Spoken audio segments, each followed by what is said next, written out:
Alright, hello. I hope you guys are all doing well today. So on the agenda, I've got a couple great articles. Elephant seal being saved. I've got a little bit of information on pollinators and annual flowers versus perennials. And then I've got a little article about crows that can count.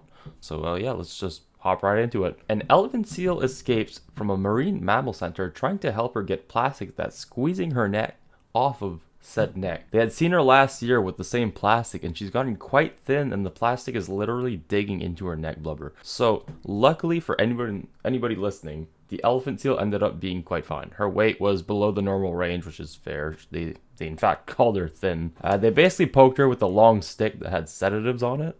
Numbed her out, untied the plastic wrap, and then inspected the wound, and that was the plan, and it went according to it. They checked her vitals, and luckily the plastic only dug through the blubber and a bit of muscle, so it didn't affect any of her internals. They gave her the name Necklace, which I think is kind of funny. This is an exception, though. This happens quite often.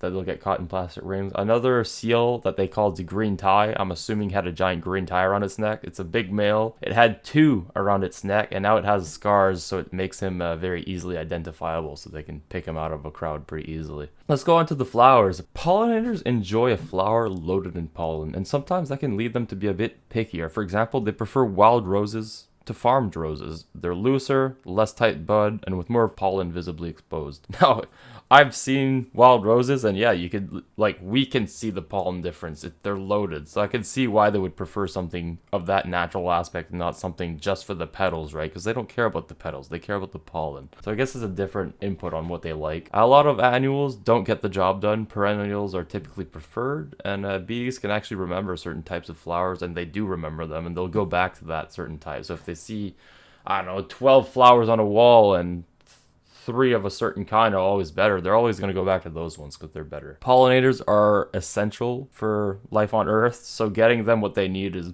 a good idea for all of us. You know, they create plant sex essentially, and we need that to eat because plants are the base of everything. Overall, marigolds are a pretty good pick. Annuals or perennials, doesn't really matter. They come in both.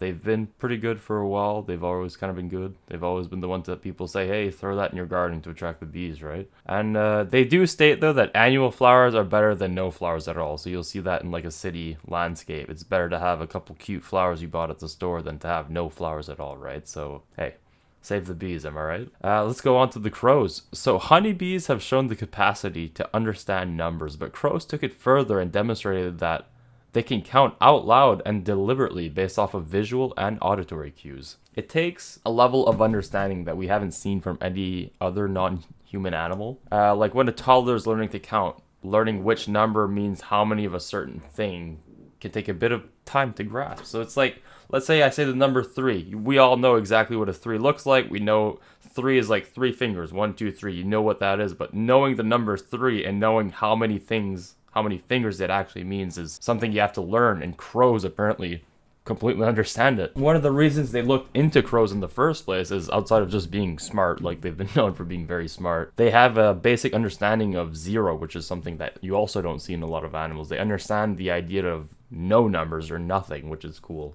which makes them great candidates for a counting experiment. Something interesting was that let's say they were going to count to 4 versus counting to 3. All the I say cause, that like they're barking and they're caw, you know what I mean?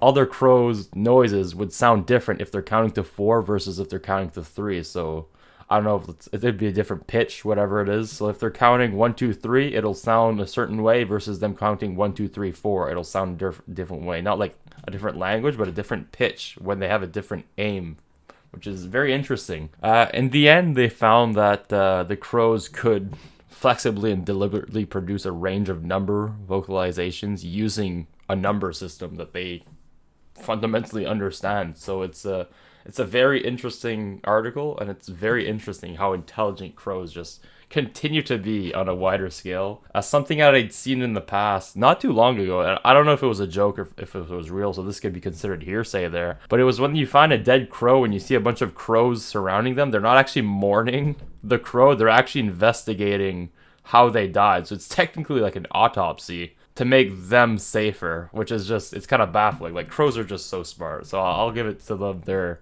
a very fun animal, and I think it'd be cool to have one, honestly, but I've already got my hands full with a little bit of animals there in my house. And so yeah, anyways, that's all I had for you guys today. So I hope you guys have a good one, and I'll catch you guys in the next one. Peace.